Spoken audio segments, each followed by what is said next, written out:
Welcome back to our first presentation of the day. Look, as I mentioned before, the main theme of the research forum is connectivity between financial and non-financial information.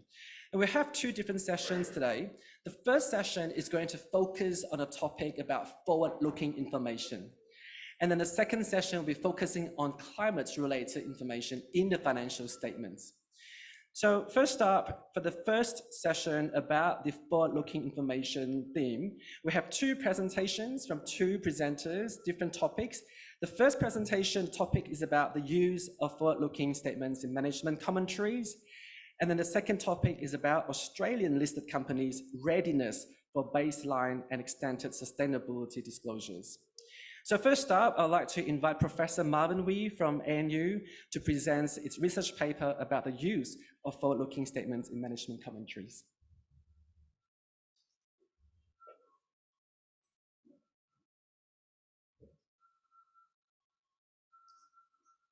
Thank you, Eric. Before I start, I'd just like to thank AASB for giving us the opportunity to actually collaborate on this project and allowing us to present our results here. Also special thanks to Al Lee, Eric Lee, Professors Peter Wells and also Steve Taylor. They've been really helpful in terms of giving us feedback and comments during the last 10 months. So I mentioned 10 months because this project has been completed in a fairly short time in the life of an academic project. So you will see that the project is still, the results are still preliminary in terms of what we find, but we thought that it's useful to share it here. So use of forward-looking statements in management commentaries. Many of you will be familiar with the term forward-looking statements, but I'm just going to run through those fairly quickly. So for those who are not aware, forward-looking statements in the US is defined as statements containing projections of financial matters, plans and objectives for future operations or future economic performance, as well as the assumption underlying or relating to such statements. So that's in the US. In Australia, we have ASIC that provides some form of definition as well. One in Regulatory Guide 170 says that these statements are prospective or forward-looking in nature, and it can include forecast projections of future performance, benefits, and costs. So we do have these definitions about forward-looking statements. So when we started our journey on this project, we started thinking, so is there a problem? We have these forward-looking statements, definition. Are firms actually producing the statements? So we know that there's a whole bunch of literature in the US, and in fact, my co-author Tej was in the crowd as well. We started looking at the US as a project some years ago. So we thought it's probably worthwhile looking at this in Australia in terms of whether firms within Australia are producing these forward-looking statements. But just by producing these forward-looking statements, and if there is evidence of them producing the statements, well, it's not really enough. And Alison talked about practicality in terms of what's the issue, right? So here we started to think about whether these forward-looking statements are useful. How does that affect in terms of the management commentary where these forward-looking statements are sitting? So we set out to look at sort of three research questions for our Australian set of firms. So the first is, to what extent do Australian companies use forward-looking statements in the management commentary? And we started to play around to look at the different types of forward-looking statements that they use. And I'll talk about the categories which we look at. We then started thinking about also the connectivity story, right? In terms of, well, if firms are producing these forward-looking statements, why are they producing it? Is it connected to what I call the back end, which is the financial statements? So the front end being your management commentary, being your narrative that's in the front end, is it related to the back end? And that's really a challenging question in terms of, or challenging aspect to look at. But we try to do so, try to look at that by looking at some of the characteristics of the firms, what is in their financial statements themselves, does it relate to the forward-looking statement? And finally, we try also to look at the quality of these management commentary in terms of the usefulness. So when you say usefulness, you then start thinking about how do you define usefulness. So we focus on a very simple idea at the moment. We look at the readability of these management commentary in terms of the complexity. For the purposes of today's presentation, I'm predominantly going to focus on the first question, which is the extent that firms use forward-looking statements, and to give you some ideas in terms of what firms actually talk about.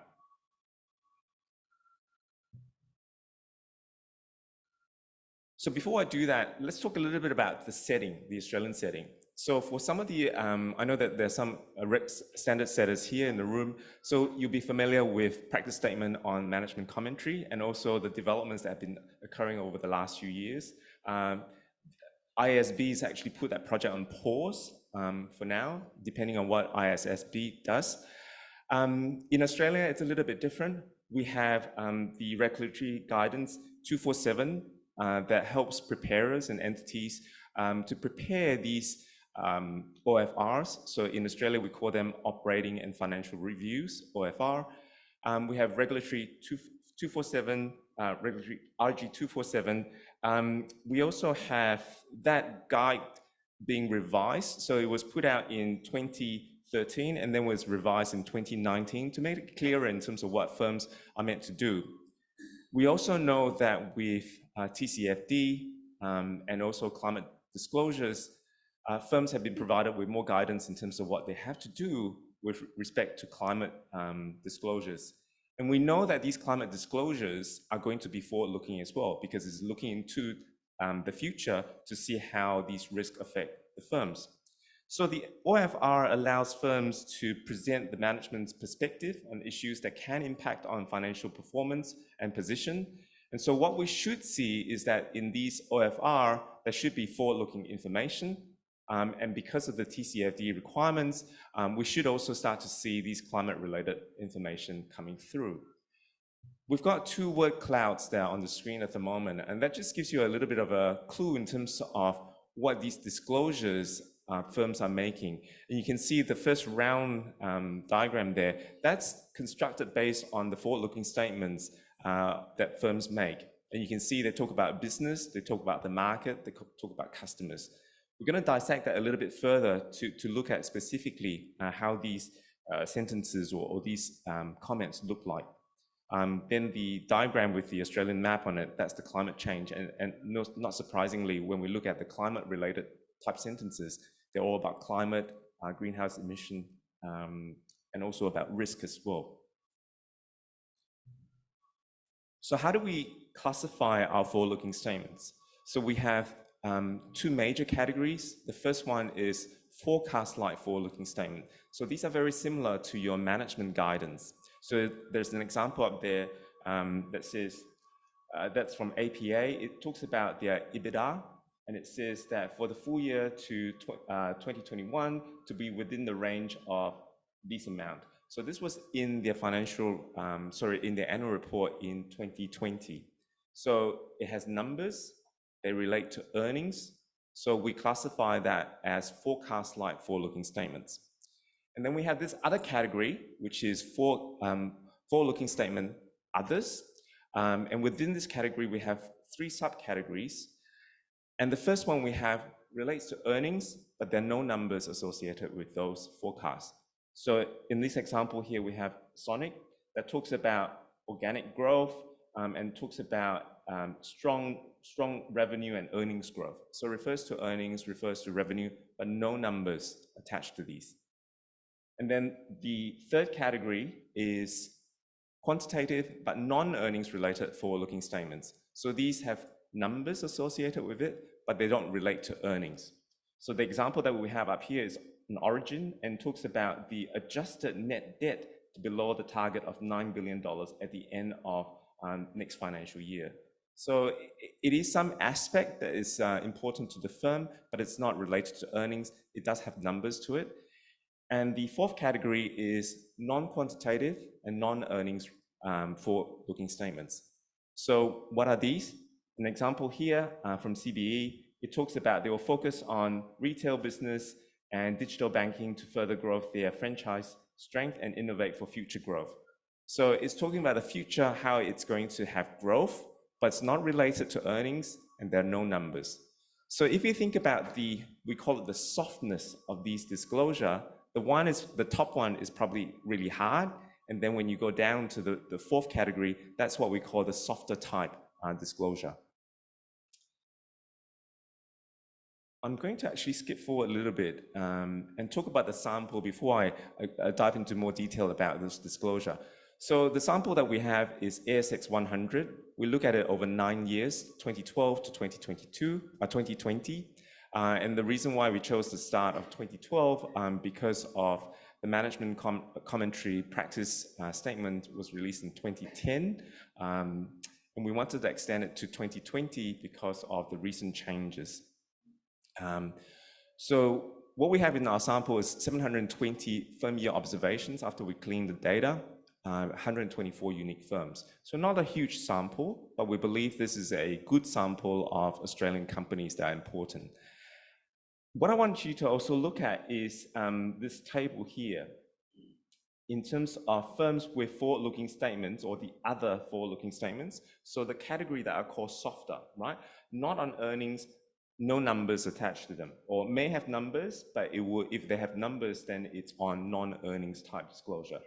Almost all of the companies provide forward-looking statements, these other type of forward-looking statements. But when you look at the category that is the forecast-like forward-looking statements, less than half of the companies provide these harder sort of disclosure. Okay, so when you look at this, it doesn't look too bad, right? Because a lot of firms, or most of the firms, disclose forward-looking statements. It's just that it's not really the hard numbers. So then what we did was we went back and thought we should have a closer look to see what do firms actually say in these disclosures. And what is the extent of these disclosures? So what do I mean by the extent? So on average, there are about 250 sentences in a OFR. 250 sentences, and of those 250 sentences, about less than 20 are on these forward-looking statements. We have seen an increase over time with these forward-looking statements, but when we break it down in terms of the forward-looking statements, whether they're the hard ones, which is the forecast-like forward-looking statements, the forecast-like forward-looking statements are there are very few of these sentences. So when we think about percent, out of the 250 sentences, less than 1% are these sentences. About 7.7% are, about less than 7% are these softer type, which is the other forward-looking statements. And when we break that down a little bit more, what we find is that there are very few of these forecast-like forward-looking statements. Most of them are these very soft, non-quantitative, non-earnings type forward-looking statement. So it's very vague in terms of, yes, we're focusing on growth and that we expect that. We did a little bit more, and it's not actually in the bulk of in the main paper, but we did, we had a look in terms of the types of topics that people talk about when they look at these forward-looking statements, or when they produce these forward-looking statements. So we use we use Python, a computer program, and we have an algorithm that groups these sentences into topics. And we wanted to see what are the main themes that are coming through in these topics. So this is a software sort of output that we get. And when we look at the forward-looking statements, not surprisingly, these are all about earnings, EBITDA. You can see that that's common in terms of the theme. So what we've done is I've listed the 5 most common topics that in those sentences, and within those topics, what are the keywords that are appearing? So you can see earnings, EBITDA, that's appearing in the forecast-like forward-looking statements. But when we looked at the other forward-looking statements, what you'll see is that the top themes that are coming through is still on growth. It's still somewhat related to earnings. But what we're starting to see in topic 4 and topic 5 here, or theme 4 and 5, is that they're starting to talk about environment, and they're starting to talk about sustainability, right? When we look at the climate sentences, not surprising, they're all about focus on climate change, talking about emissions, climate, and also about risk. So that gives you a flavor in terms of what companies are doing currently, over the sample period that we have. Okay, so just to quickly summarize what I've got so far is that yes, firms are producing forward-looking statements. Less than half of them are producing forward-looking statements that relate to forecast-like guidance. When you look at the percentage-wise, the percentage is quite low in terms of as a proportion of the total number of sentences within a management commentary. So is this a problem, right? So we talked about connectivity. So the next thing that we wanted to do was to look at, well, when they talk about these things in the front half, in the management commentary, do they relate to the things that in the back end, in the financial statements? So in the literature on MD&A in the US, researchers have looked at categories or factors such as uncertainty, the need for external financing, firm visibility.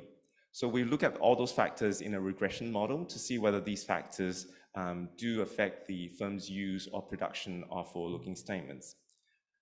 So that's for the research question 2. Research question 3, we started to look at, well, if firms do produce these forward-looking statements, do they make the management commentary more complex, more difficult to read? So I know I'm short of time, so to just very quickly summarize in terms of what we find, yes, some of these factors do affect the use of forward-looking statements, but it's not very clear, not based on our sample. So what the takeaway that we get is there is a little bit of a disconnect between what's in the financial statements and what is perhaps in the front end of the annual report. Complexity, we do find that when firms produce forward-looking statements, it does make the statements more complex, more difficult to read. So especially if firms produce forecast-like forward-looking statements, and perhaps it's because they have situational or circumstances they want to explain, and it's difficult to do that. And so when they talk about forecasts, they're trying to provide more language around these forecasts to make sure that investors or readers do not misread in terms of what's in the annual report. Okay, so conclusion, we do find that nearly all firms produce forward-looking statements, but less than half of them produce forecast-like forward-looking statement. We do find as a percentage, the forward-looking statements are quite low as a percentage of the content of the management commentary. And we do find some of the factors are related, but the results are fairly weak there. So given all this, we know that when we started out on the project, Eric Au gave us advice and said, you know, you need to come up with some recommendation. And as academics, we always find it challenging to come up with recommendations, but I'm going to try here. So what we observe is that firms do produce forward-looking statements. The question is whether these forward-looking statements are useful. We do find that there are some inconsistency in terms of where these statements are being placed. I guess in terms of recommendations, we can go soft and say, well, perhaps we should see more guidance in terms of what companies should produce. We can look into the integrated reporting framework, and in the framework it says that companies should talk about the challenges and uncertainties that the organization is likely to face in pursuing their strategy, and this needs to be talked about in their integrated report. Or we can go hard and say, well, we know that companies have ideas about how they're going to progress, what their prospects are going to be. So perhaps a really demand here would be for firms to actually have that in their OFR, to have a separate section in the OFR that talks about these things, because we know that firms consider these. So why don't they actually disclose it more clearly? So on that note, thank you very much for listening. Thanks, Marvin. Okay, the next presentation is from Dr. Zihan Liu from Otago University, and the topic is Australian listed companies' readiness for baseline and extended sustainability disclosures. Okay, I'm too short. Okay, so thanks, Eric. And thanks everyone for coming along, and thanks to those who are currently joining this forum online. So I'm Zihan. My team member, Professor Christine Job, cannot make the session today in person. She wants me to convey her sincere apologies to everyone. But Christine and I, first of all, we would like to thank Dr. Eric Lee, Dr. Ollie from AASB, and two AASB academic advisors, Honorary Professor Paul Mather and Professor Tom Scott, for being here along the journey. So in this study, Christine and I looking at how ready those Australian listed companies are to implement IFRS S1 and S2. So on 26 June this year, the International Sustainability Standards Board introduced the IFRS S1 and S2. So the S1 has a much broader focus on sustainability-related information, financial disclosures, and S2 narrows down its focus on climate change-related information. Both standards, they are structured on the 4 content pillars: governance, strategy, risk management, metrics, and targets. They are taken from the TCFD, not surprisingly. So what we initially saying from the top 150 companies who well adopted TCFD also perform much well in terms of reporting against each of the 4 pillars. Okay, so what's happening in Australia? So in Australia, last month, October, the AASB already released the exponent draft on the climate change related disclosures and currently seeking comments. So feel free to fill in that, and that's due by March. The Treasury also proposed the phased implementations, Group 1, Group 2, and Group 3, and asked the reporting entities to report on those information from 1st July 2024. But who will be falling into Group 1, Group 2, and Group 3? There is no clear definition.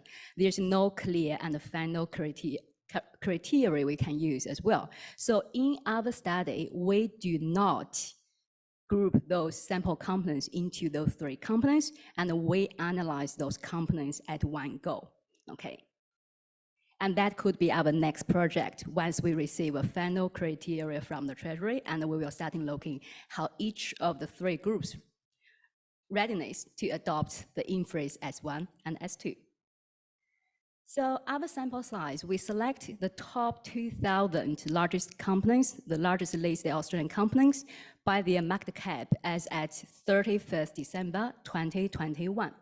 And then we're taking out 143 overseas headquarters companies, and also we deduct 41 trust companies, and also we had to eliminate 119 companies which we hardly found their annual report. We tried from a different database, and we also tried from their website. And then finally, we have 1,697 companies in our sample.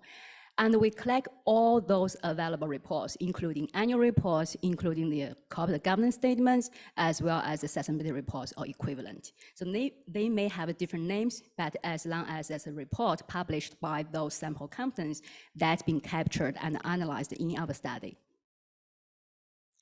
So here is our composition of the sample companies by industry. And clearly you can see the materials industry accounts for the large proportion, and then followed by financials, and then the information technology and the healthcare shares roughly the same portion. The 4 industries, utilities, materials, energies, and industries, they are the 4 industries normally be considered as a high environmental sensitivity industries. So how many reports we analyzed? 3,513 reports in total. So here I want you to give attention to 3 industries in particular. The first one, communication services, and then the third line, consumer staples, and also the next one, healthcare. So when you compare the number of annual reports from those 3 industries, you can see the annual reports either short by 1 or by 2 compared with the number of sample companies. That's because when we convert those PDF versions into the text format to be analyzed in a software, which will be introduced later, those PDF annual reports, they are in the photo format. So we lost the content on these 4. And also you may see the annual report for other sectors, they are higher than the number of companies. That's because for some companies, some sample companies, they introduce the amended version.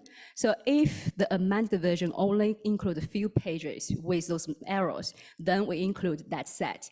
Otherwise, if a sample company introduces a full new version of that report, then we just replace the old one. So that may give a very inconsistent the number of annual report compared with the number of companies in each industry sector.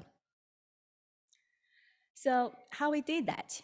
We cannot do it manually, particularly for that two set standards they introduced on 26 June 2023 this year, roughly for our study started from 1st July. So we use a software and artificial intelligence semantic linguistic tool called LexiMansa.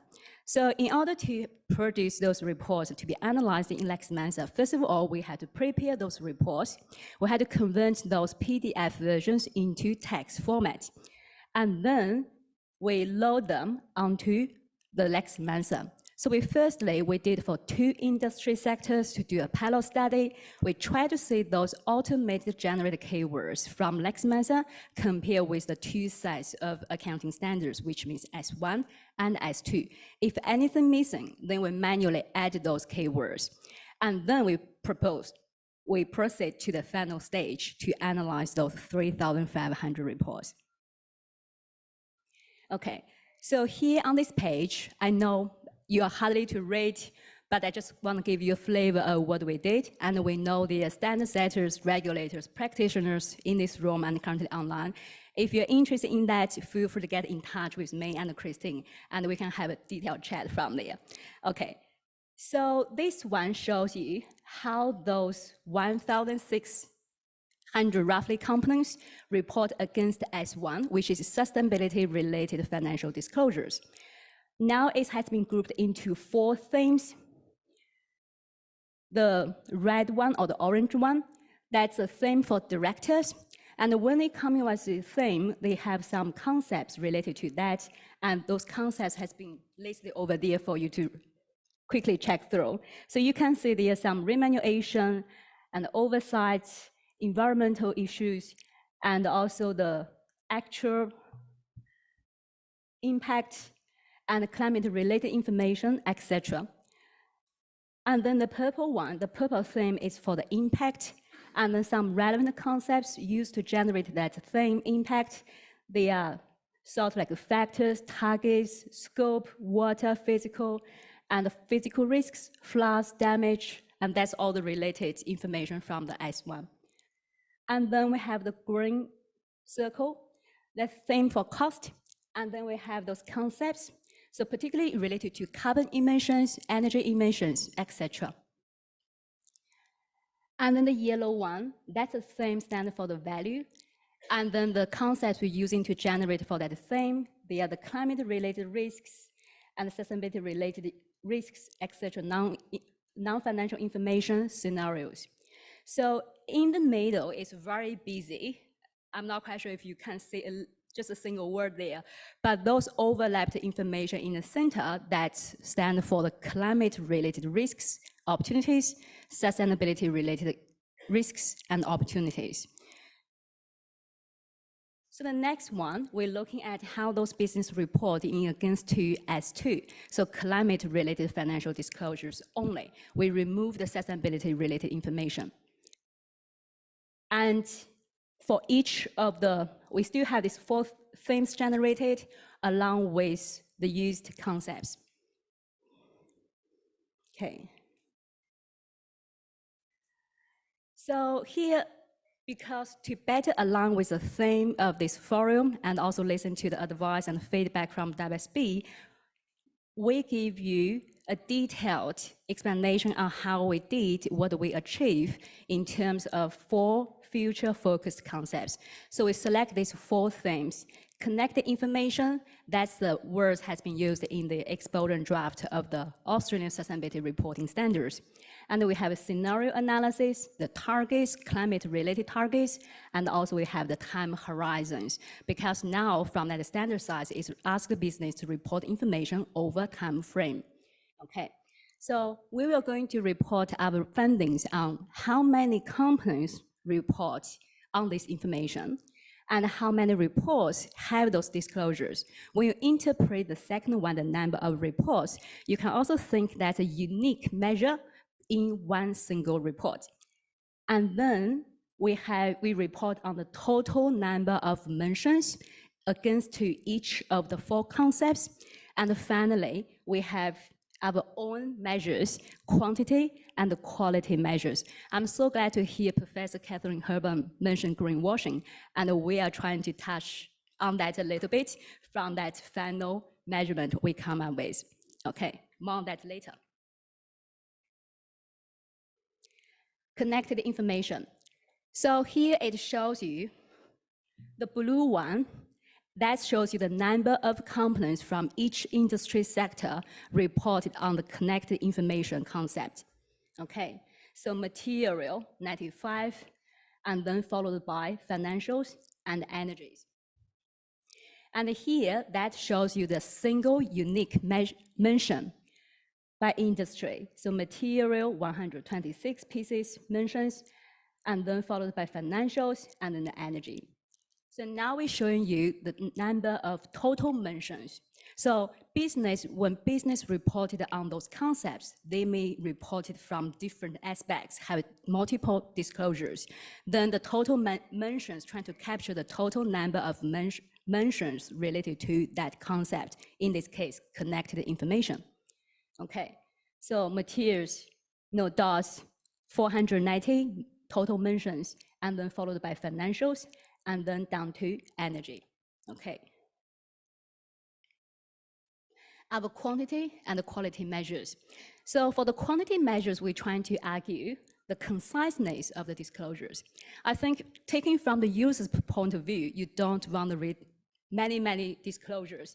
So in that case, you want to read a short version, but with a rich disclosed information in that report. So the quantity measures, we are using the total mentions over the unique mentions. So the ratios over there,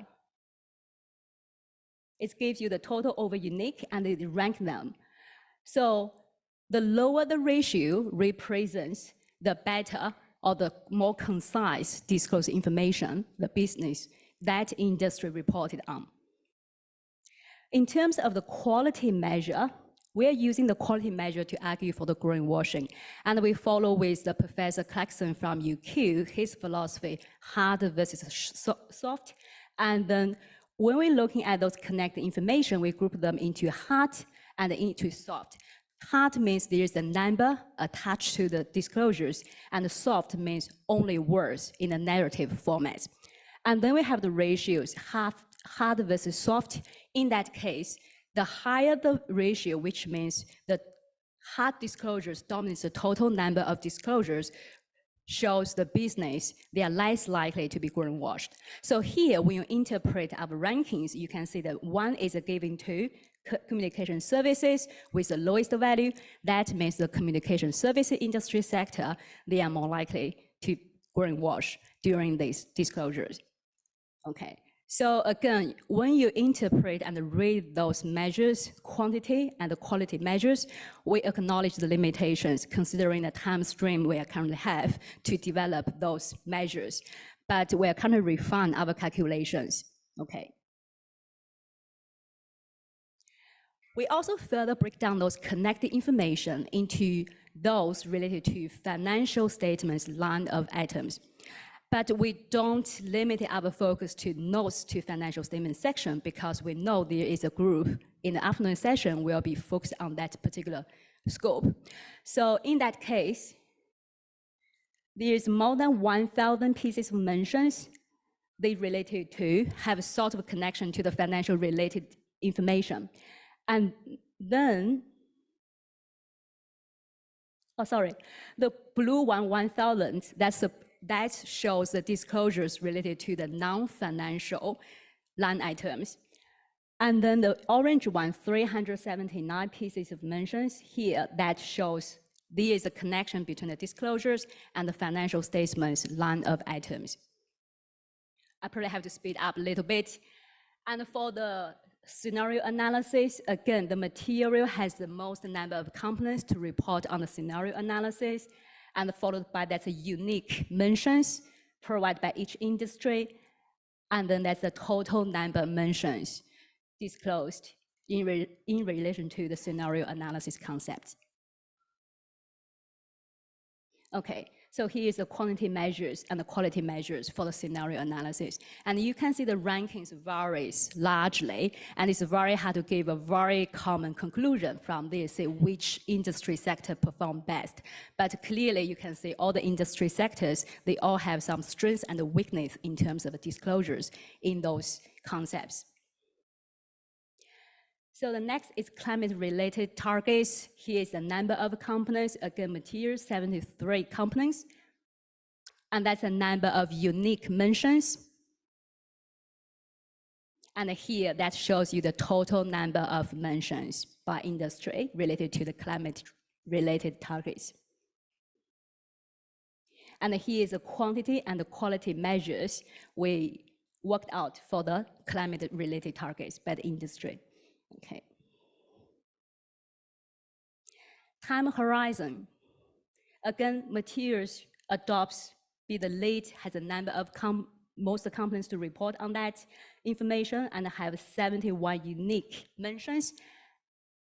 And then that shows you the total number of related mentions. So the time horizon, okay, here is the quantity and the quality measures we have. In terms of the time horizons, because it requires the business to report on the short term, medium term, and the long term. So we break down them into the 3 categories and to look at how many companies report on each of them. Then we are having the blue one stand for the short term only. The orange one stand for the medium term only. So you can say they are performed very equally. But the future, the long-term version, like for each industry sector, they perform much far better compared with the short-term and the medium-term. And in terms of the total number of 3, then there is no, for some industry sectors, there is no business to report on 3 time horizons. Okay, so that's all for today. I know I rushed a little bit, so feel free to get in touch with us. Thank you.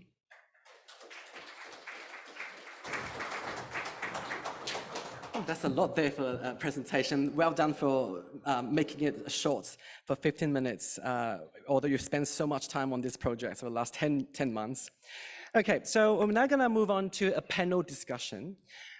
This is when we are going to have 30 minutes discussion with the panel members, and then we'll have another 30 minutes for question and answers with our audience in Melbourne, Brisbane, and also through our virtual platform.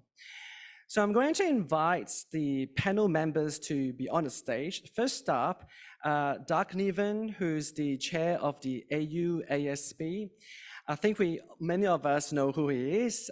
He has more than 40 years of experience in financial reporting and audit. He joined ASIC in 1998 and was at Deloitte from 1983.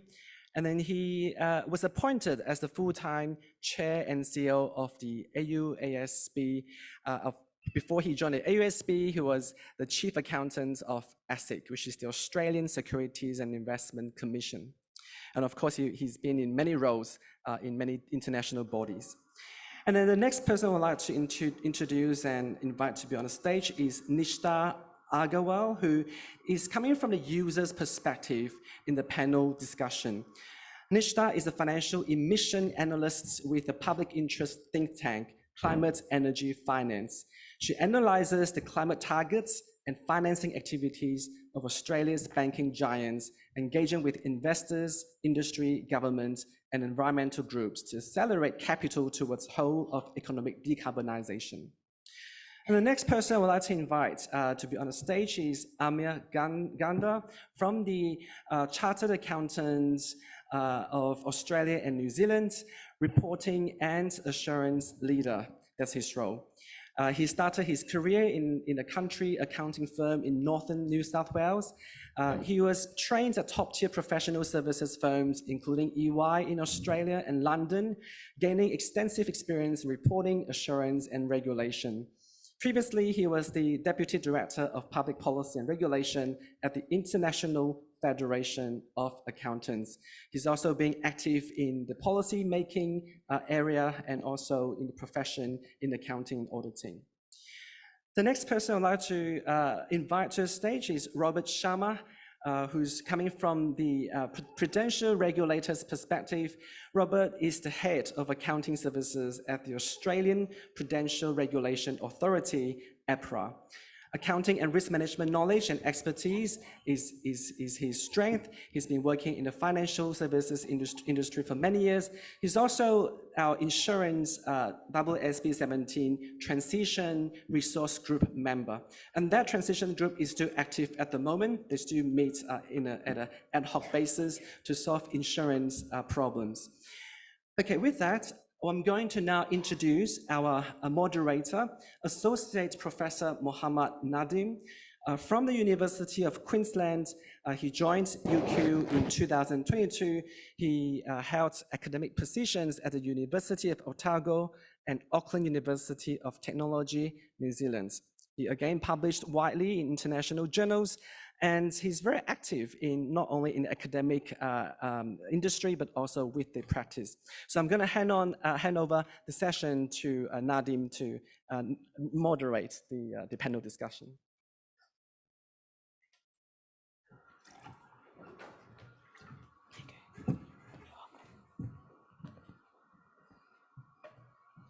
Thank you, Eric. I would also like to thank AASB for this wonderful opportunity, because this is my first time engagement with AASB, having recently moved from Aotearoa, New Zealand, where some wonderful developments have happened lately in terms of mandatory climate-related financial disclosures. And it's nice to see similar developments happening here in Australia. So today we have, and I think, I guess a distinct feature of these modern day disclosure practices is that they pay huge attention to what we call forward-looking disclosures. Now, this is a piece of information that is highly relevant, but at the same time, huge uncertainty is associated, making it difficult for entities to decide what and how to disclose. And this is the theme of this panel discussion. And we are very fortunate to have 4 wonderful speakers from, I would call, a full spectrum of this sustainability disclosure. We have someone who has critical overview of how these reports can be prepared. We have someone who can talk about the usefulness of this information. We are going to hear from someone who is related with the audit profession, how they can audit this information. And finally, we are going to hear from the regulatory authority, their point of view. So without any delays, I will start with Doug from AASB. And please consider these questions as very generic and feel free to go beyond those. So from Doug, we normally hear that the preparers are reluctant to include forward-looking information in financial statements, and that's mainly because this information is highly uncertain.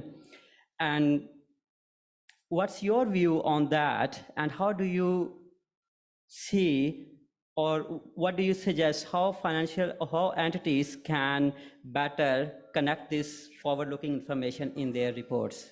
Okay. A few thoughts there. I'm obviously not a preparer, but do occasionally speak to preparers. And so I think there's a few drivers behind this. Certainly there's been concerns and there's ASIC guidance around this about hypothetical information.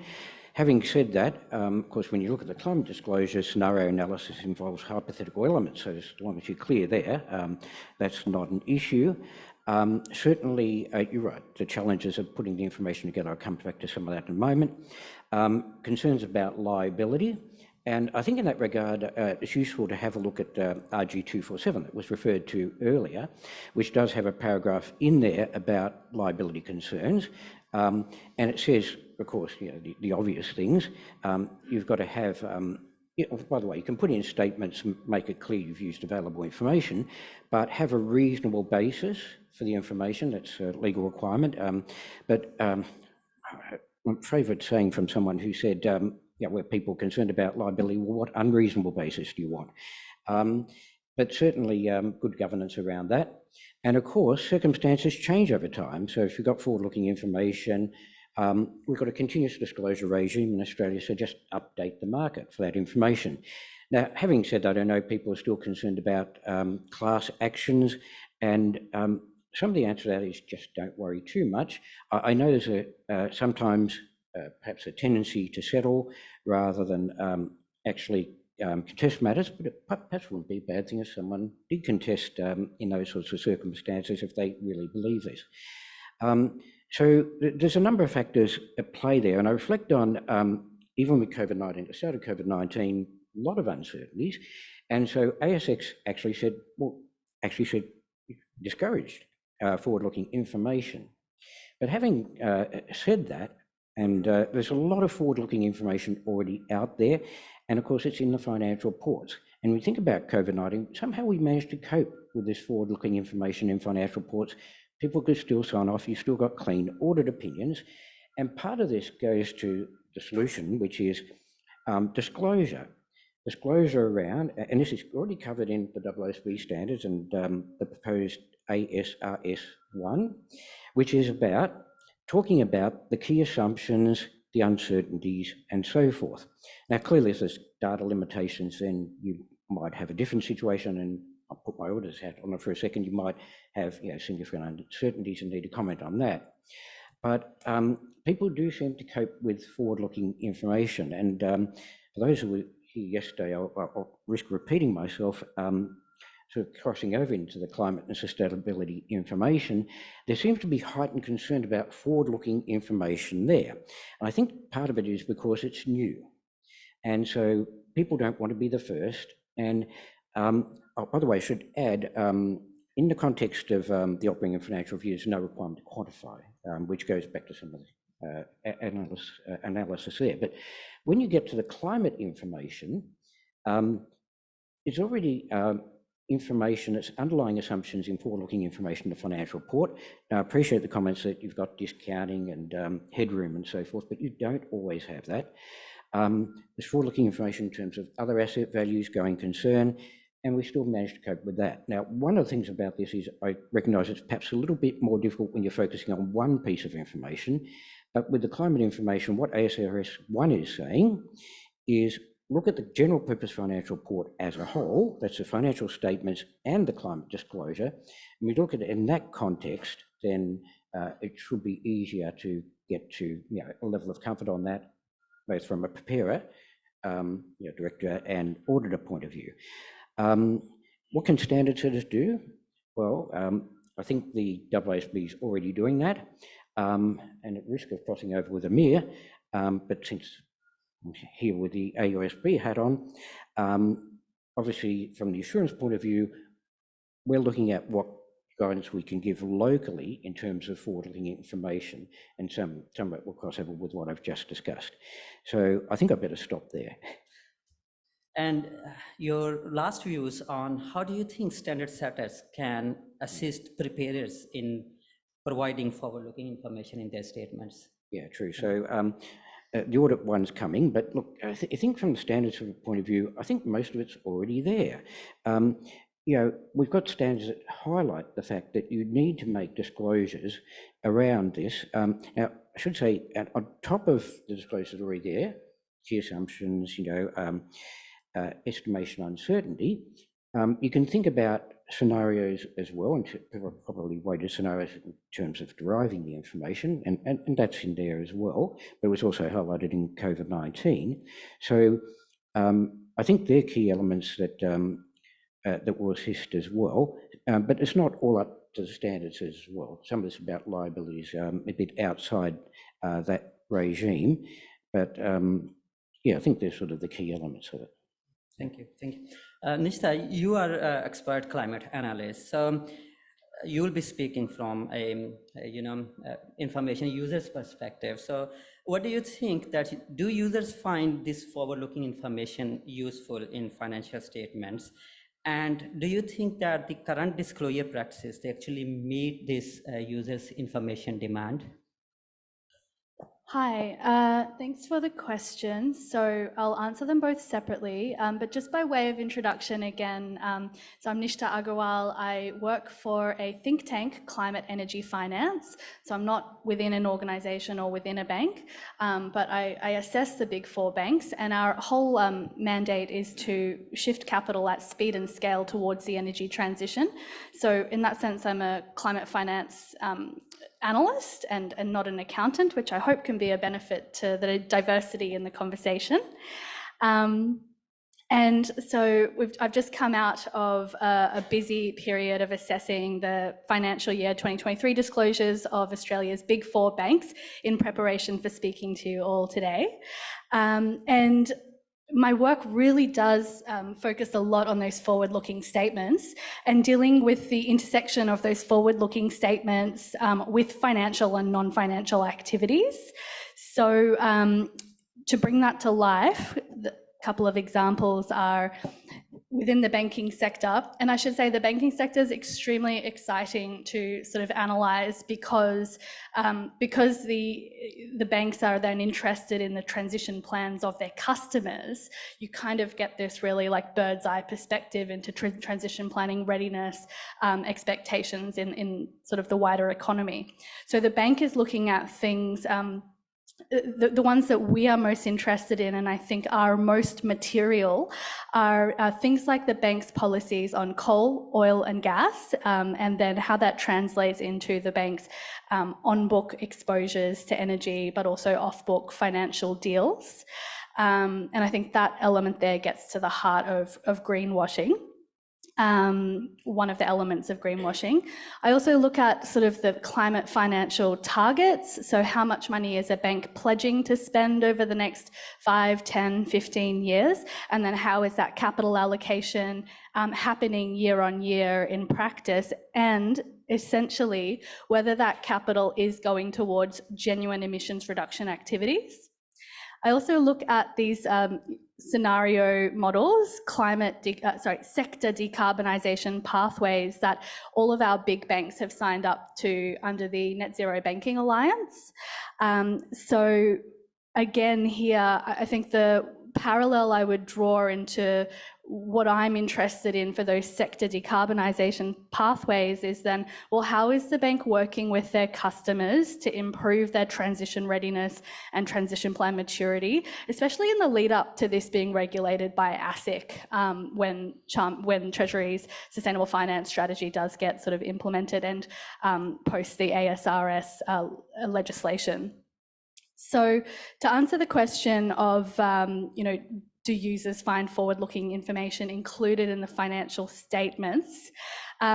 I think to get a full view of the forward-looking statements, you really have to look across the entire annual report, investor presentation decks, ESG supplementary documents, climate reports, climate change commitments, natural capital commitments, TCFD reports, ESG data sheets. My boss is smiling in the audience because I take a little bit of time to do my analysis, and it's because it's incredibly disparate, this information. It's across so many different documents. It's inconsistent. There's a lot of inference that needs to be applied. It's incomparable a lot of the time, but I try my best to make it comparable as well.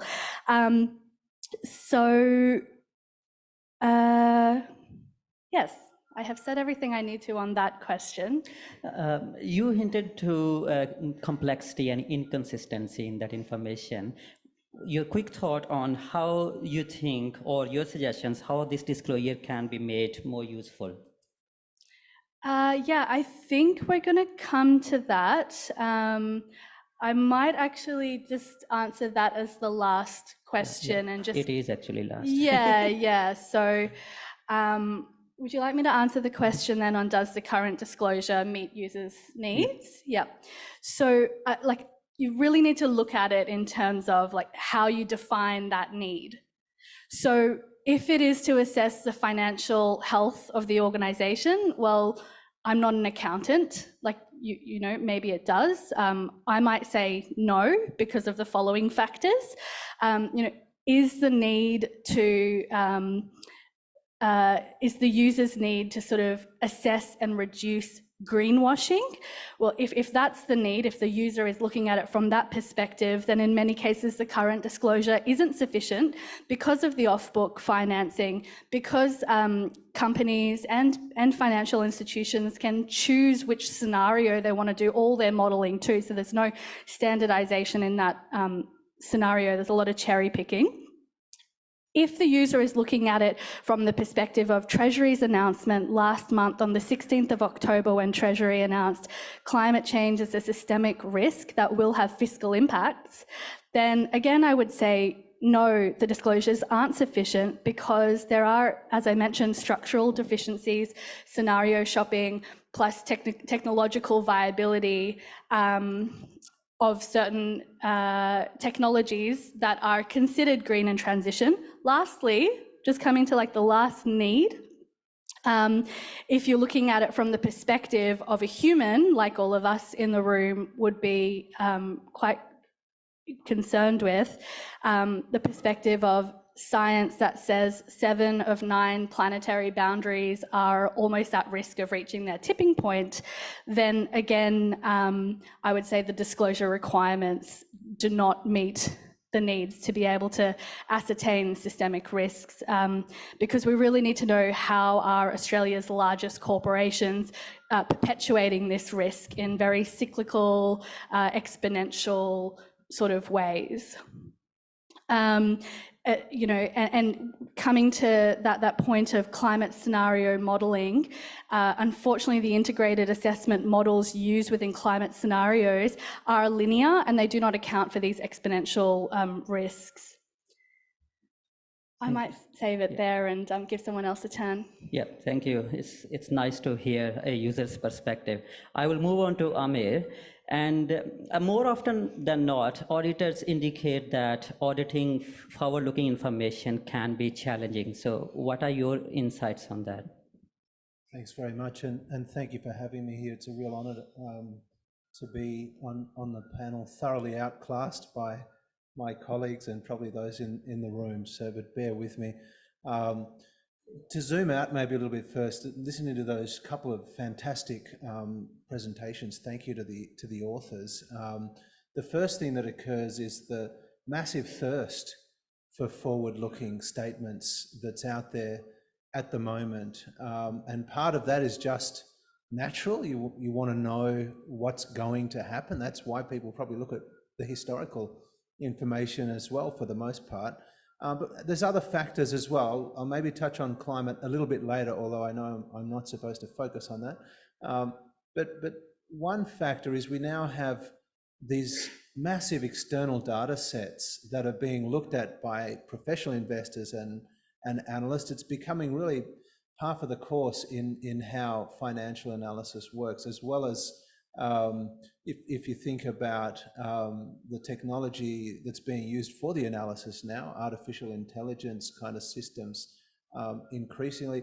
So there's a need for companies probably to correct the record, because there's a whole lot of others predicting what they think the future is going to look like. And that puts pressure on companies. The second thing that occurs is the skepticism that's out there, given the lack of standardization of this type of information. And for auditors, and I guess the audit profession, this is a real challenge, but it's a two-sided problem, because one of the reasons why this information is so sought after and valuable, one of the major parts of the value in this information, if not the major part, is that it's not standardized, that it can be discursive, that it can talk about things that haven't happened yet, where the most important thing is probably what you haven't been able to write up in a standard specifically, and the things that you might not know about. So it's really important that assurance and standardization don't detract from relevance to the extent possible, but that does become an unavoidable trade-off. And finally, I guess I will briefly touch on the extent of the challenges that exist in the new reporting around climate. And of course, with that are the ones that Doug touched on, and I think Nisht as well. But I think, and you can draw analogies to information in the financial statements and the way that assurance works around that in audits, whether that's impairment testing or going concern assessments, etc. But there are some differences here, and they're really important differences because, well, we're all waiting on the edge of our seats to hear from Treasury how this is going to look, but they're notwithstanding some of the updates earlier in the week that everyone's probably thinking about. But we've heard that this may actually cast a net that brings in quite a few entities, tens of thousands of entities that, while you know, they're called large companies, a lot of people would say they're in this SME, if not medium end of the SME category. So those companies probably haven't spent a lot of time thinking about forward-looking information as listed companies would have in the past, but that's going to be happening now. And so not only the population involved, but there's also differences in the nature of the information around climate, and also the fact that it's constantly evolving. So just one particular challenge I've been thinking about. I was at the National Climate Summit at Griffith over the last few days, and there was a lot of discussion about offsets. They think about offsets, which is such a huge component in any kind of disclosure of a commitment to net zero. Now, the whole discussion there, you know, it involved a lot of, I won't say the exact term here, but there were so many references to what you might call male Bavarian excrement, BS, as far as our offsets process in Australia and around the world. There are major components of the offsets that go into the commitments that are being made that have to do with tree regeneration, for example, in the Nullarbor Plains, as Andrew McIntosh was raised. And if you've studied Latin, I haven't, but I was pleased to find out that that's actually not, although it sounds a little bit indigenous, the Nullarbor Plain actually is null arbor. That means no trees. So how do auditors deal with that from a reputational standpoint, as an individual auditor, as a company doing the disclosure, but then as a profession as well, because we've sort of bet the farm on being able to provide this information. I don't think these challenges are a reason not to face into the challenge. We have a responsibility to be providing this useful and reliable information. However, I think there is a need for clear-headedness, a healthy dose of skepticism, and the ethics and integrity that we've been talking a lot about this year come really to the fore in achieving the trust that's needed. Thank you, Amar. That's really insightful.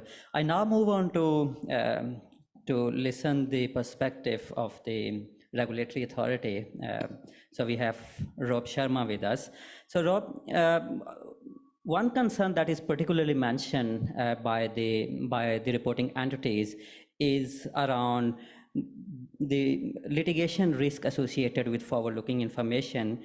So what's your insights on how entities could achieve really a balance between meeting the user's demand and then also not really raising the litigation risk? Firstly, thanks for the invitation and the question. What I'd like to do is start from a practical example. Let's start with something which is out there today in the accounting literature, expected credit losses. Expected credit losses kicked in from 1 January 2018.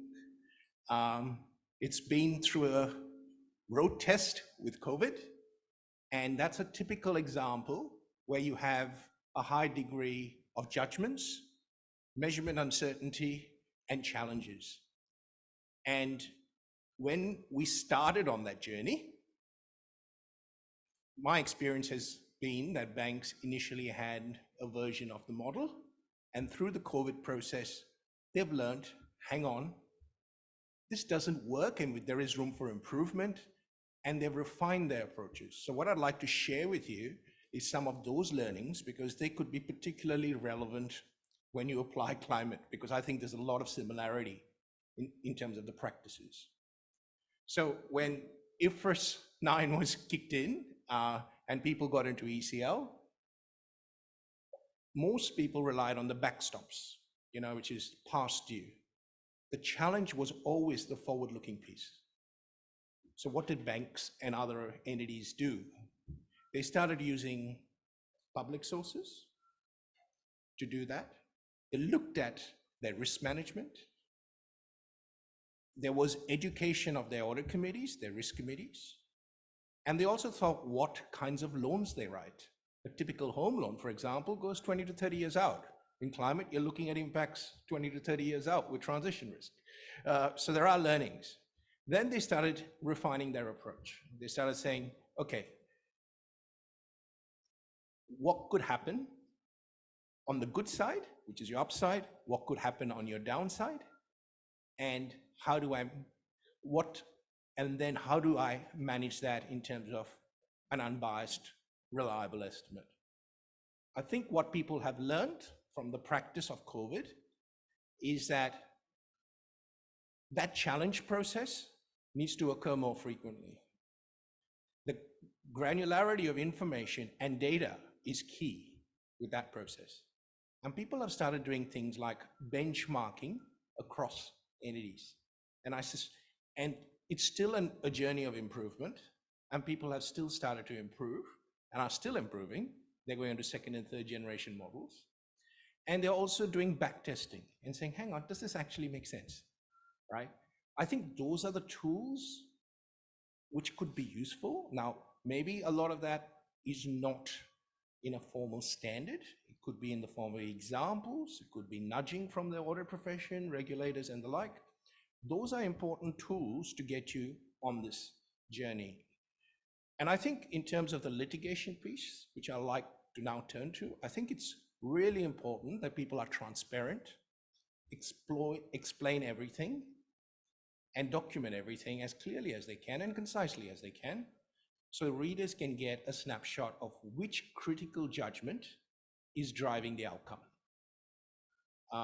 if you can. Because you'll find typically, even with ECL, you'll see typical variables like GDP, unemployment, standard variables, which are driving the ECL outcome. What you need to stand back from is ask yourself, what is the omitted variable here, right? Future market uncertainty. What are those things? Are they going to drive the outcome?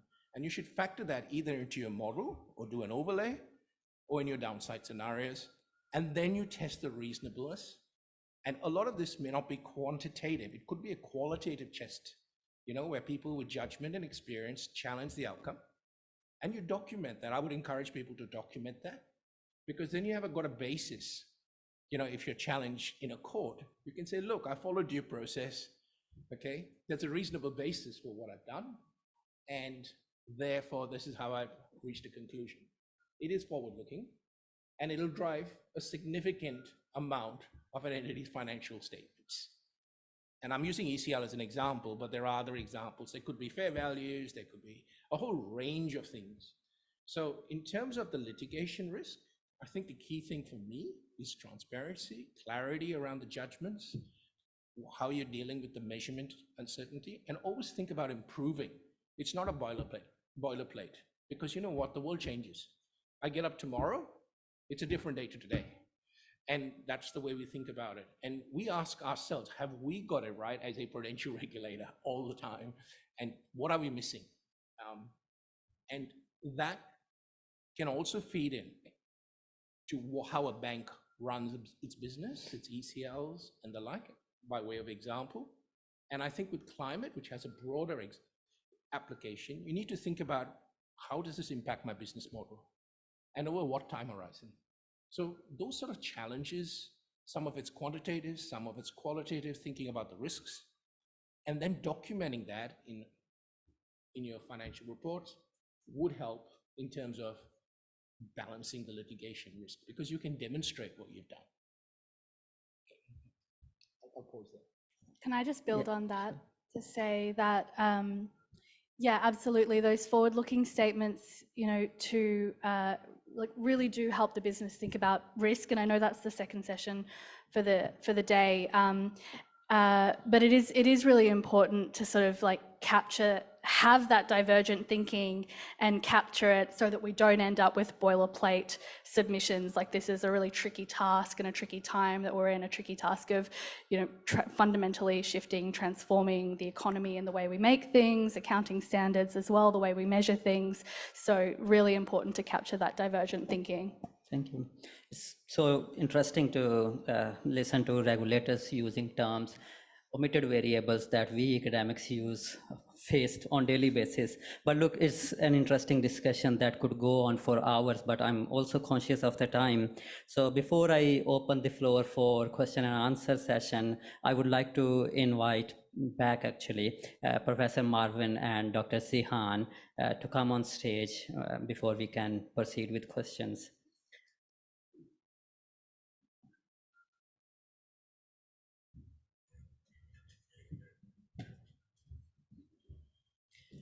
And can I actually start with online forum, because we have a couple of questions there before we come to our audience here. So the first question is from Marvin. Did you look at the context for forward-looking statements, that is in terms of disclaimers and health warnings? I ask because the lack of safe harbor protections may make nothing else. So stop there. I did say, so I think safe harbor protection may make a difference in terms of whether firms provide forward-looking statements. We didn't look at that in particular. We didn't look at whether companies make disclaimers. What we did actually look at was litigation risk. So one of the variables, I didn't really go into the models themselves, but we looked at litigation risk. So the problem with capturing litigation risk is it's tricky, right? Because you got to look at litigation risk. You could look at it based on an industry level, or you might have a particular, you know, you can drill down to try and develop a score for litigation risk. What we did find was there was nothing there for our sample, but we do know that in the US literature, litigation risk does make a difference in terms of the type of disclosure. But I think that's a good suggestion. What we can do is we can go back and have a look at, I think someone talked about assumptions. I think maybe Rob talked about assumptions, whether firms do that. Something that we could look at because we have all the text, right? So we can go back and look at whether these companies, what sort of language do they use? Do they try and couch it, or do they provide more backing in terms of the basis for them to provide these forward-looking statements? So thanks for the question. Can I? Oh yeah, go ahead, Doug. I just wanted to add on disclaimers. It depends on the context. If you're preparing a financial report or a climate disclosure report, disclaimers are ineffective. There's statutory responsibilities to report, but what you need to do, and it's sort of touching on the comments here and some of the other comments, is make sure you framed it properly. You know, key assumptions, as I say, the uncertainties. Rob's right.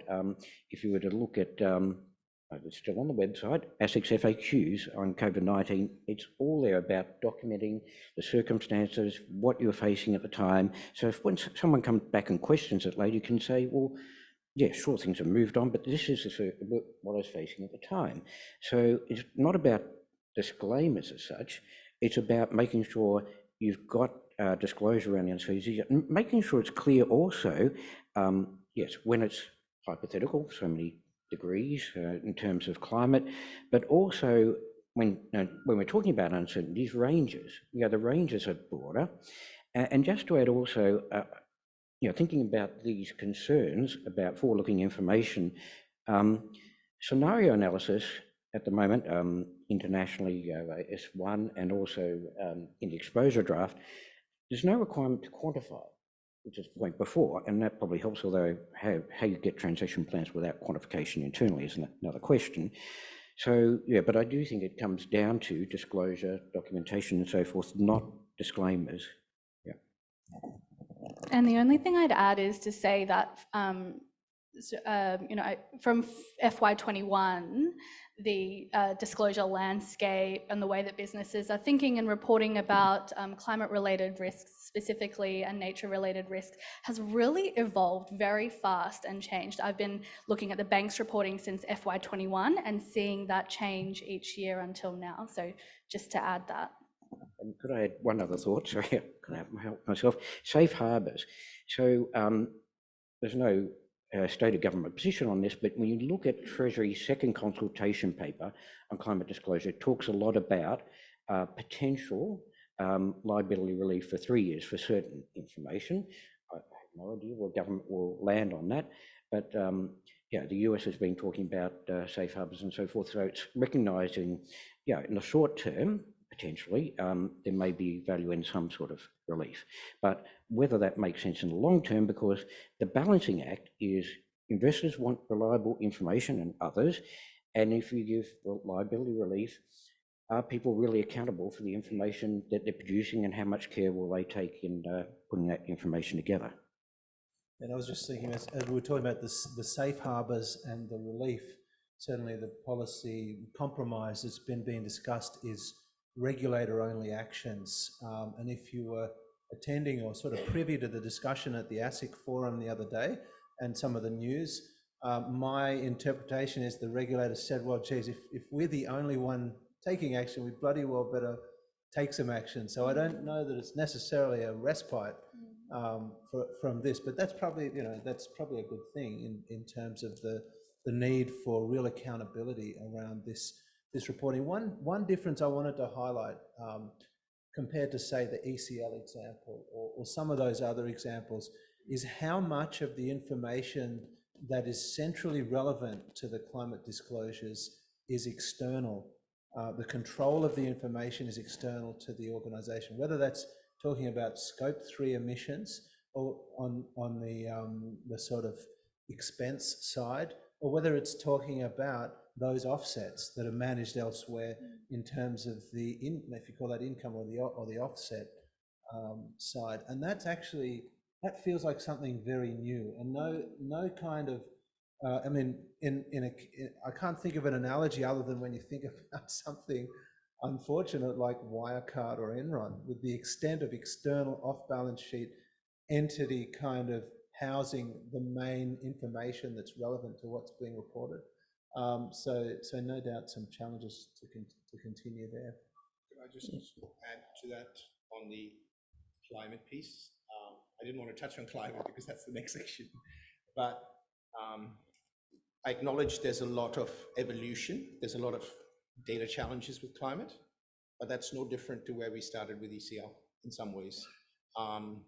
And a lot of it, people are relying on external, started with external probabilities of default, loss given defaults and the like, and then they built the models in time to cope with it. And I think what S1 and S2 give us the opportunity to do is to build that common baseline at a, with specific industry-wide data at some point, which will actually help resolve some of these problems in time and improve the ultimate end game, which is connectivity and having consistency and a coherent message across the financials. So, I mean, I would encourage people to embrace it, and then see and recognize that you're not going to get there. You're not going to be perfect on day one, but you shouldn't let the perfection get in the way of the good in this instance, because it is not going to be perfect.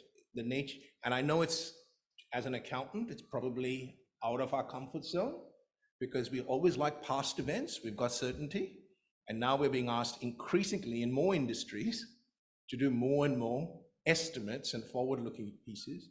And we just need to recognize that's the world we live in, right? And our financial statements, for example, may not capture what's meaningful to the market if we just report values that are historical in nature.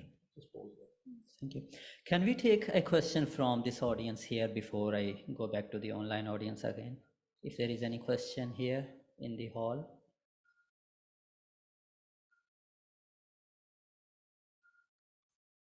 You can keep thinking about questions. I can take an online question first. So this is from Hesnol, Brunei.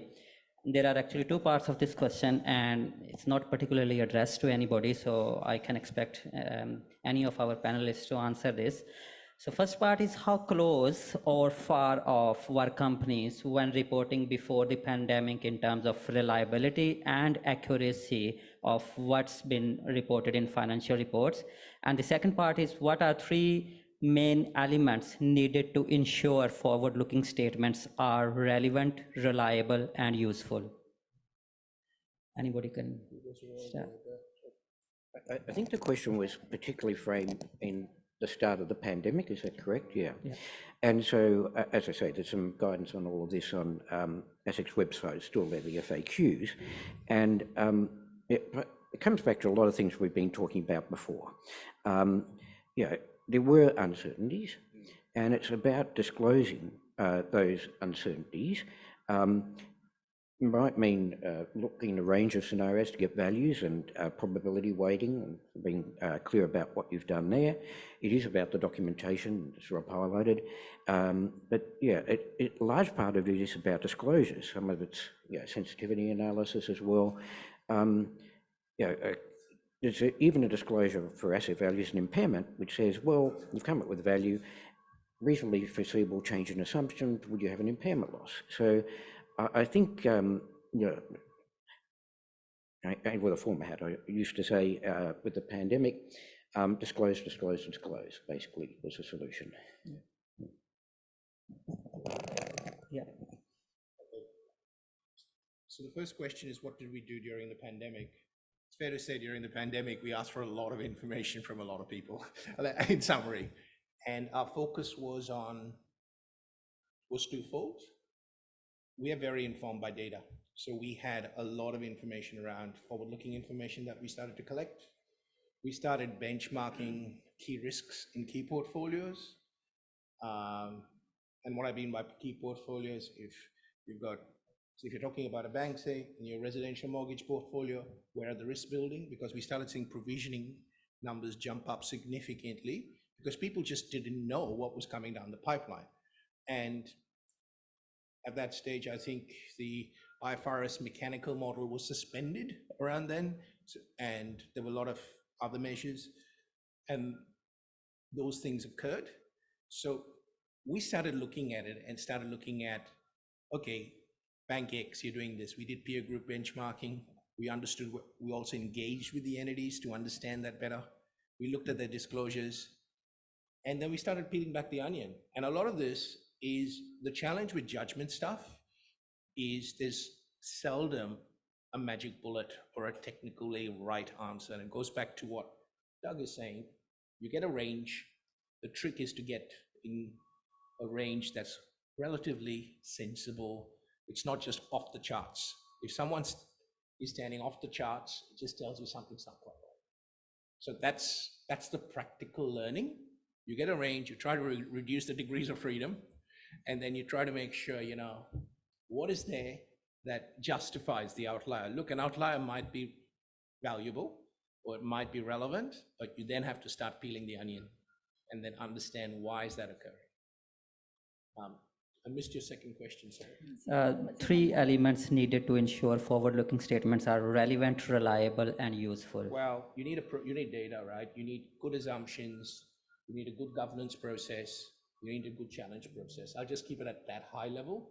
I won't want to, and you need to have scenarios, and you have to have a mindset of growth and continuous improvement. Otherwise, your models become outdated fairly quickly.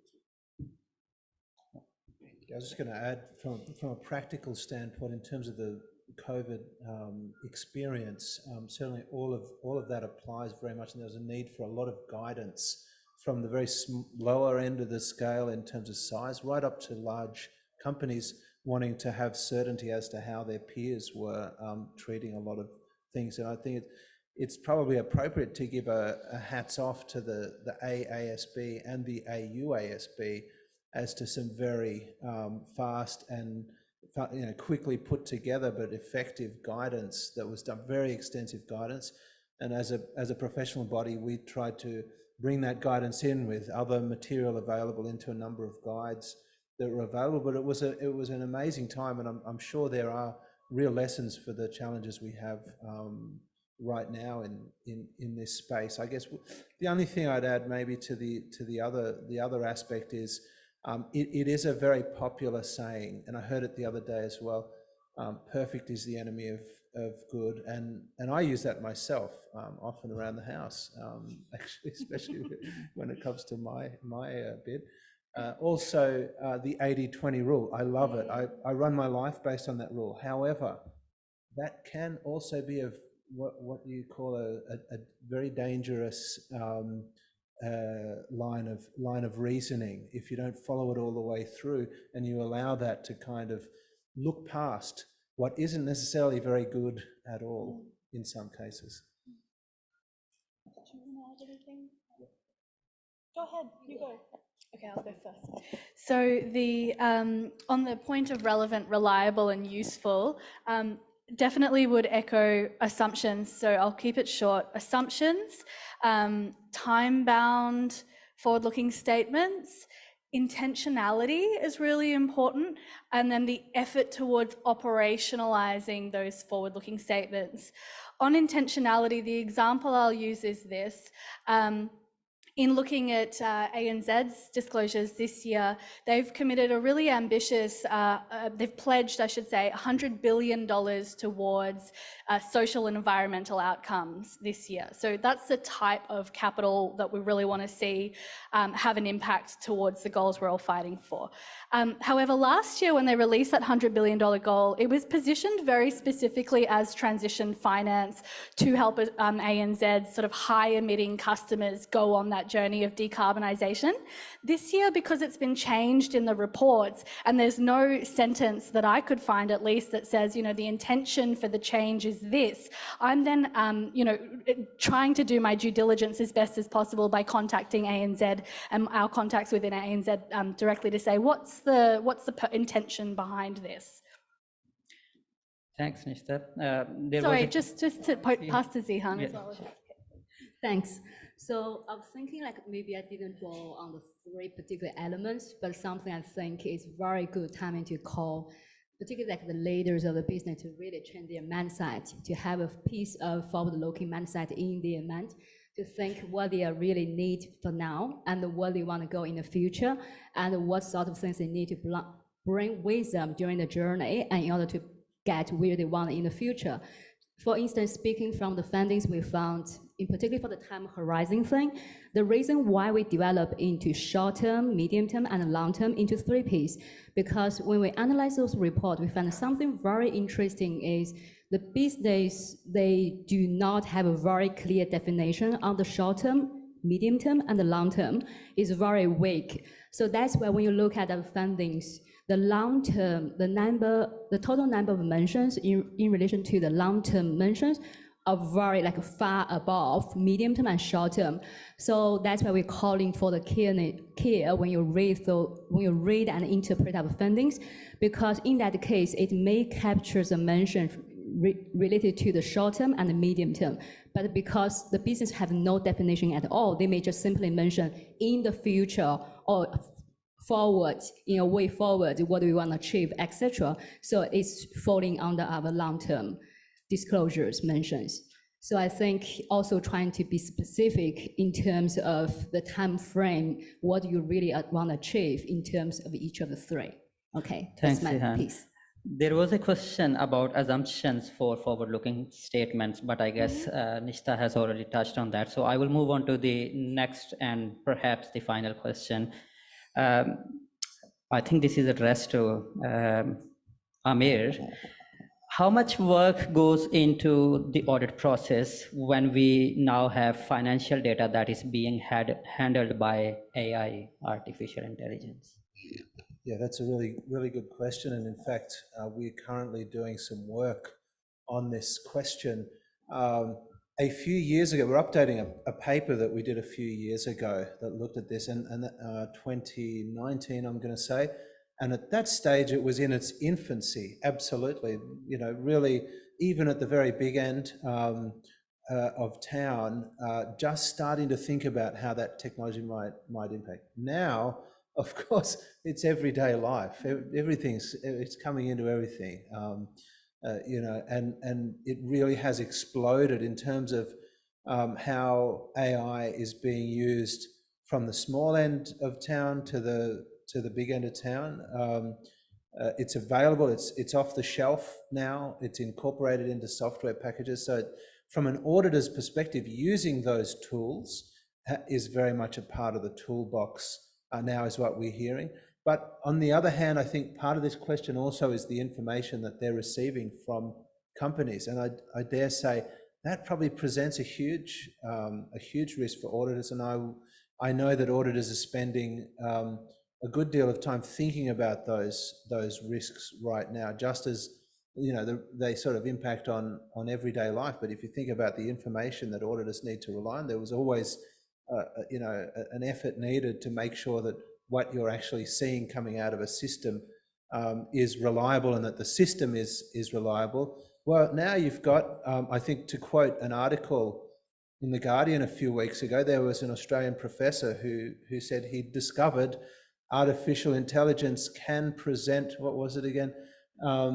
Information that seems credible, but is in fact misleading or biased. And that was a storied professor in Australia who'd submitted this information to a parliamentary inquiry. And so I suppose probably the lesson there, and possibly for auditors, is you need to know what you're talking about before you comment on it, and before you form opinions on it, because yes, that artificial intelligence can be very tricky. My daughter has learned how to use it to quite good effect with me already. So I hope that helps illuminate that a little bit, but we're still learning in that space as well. I wonder if I could add to this, and I'll start with a simple example. When all this about AI came out, I thought, oh, well, just try and test it. It wasn't that long ago. I thought, I'll get it to write, two of them, Bing and, what was it, ChatGPT. Anyway, I thought I'll get them to write articles on the AASB. And I discovered, according to both of them, the AASB didn't exist yet. And I'm thinking, oh no, that's not good. So as an auditor, yes, look, it can be useful, can do a lot of legwork for you, but you really need to be careful. We still need humans and their judgment and looking at things, because even when you try and develop a model, whatever it might be, going concern even, there are some real issues there, because the model is designed in a particular way to take into account particular data. There may be data that's relevant to the entity and circumstances that it doesn't take into account. And the other problem is these models, the data that's available. You're looking forward, but actually there's no data even for this year publicly available. You've only got last year's data or earlier. So I don't think humans are out of business yet. Might be a helpful tool, but yeah, you really need to be careful with it, yeah. Thanks, Doug and Amir. Now, I don't want to keep standing between you and the lunch, so I will take this opportunity to thank 4 panelists and researchers for their insightful comments on the questions.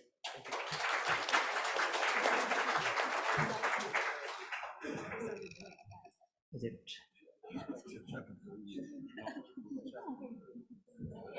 And thank you, Nadim, for moderating this session so well. So we'll be back here in an hour at 1 o'clock Brisbane time.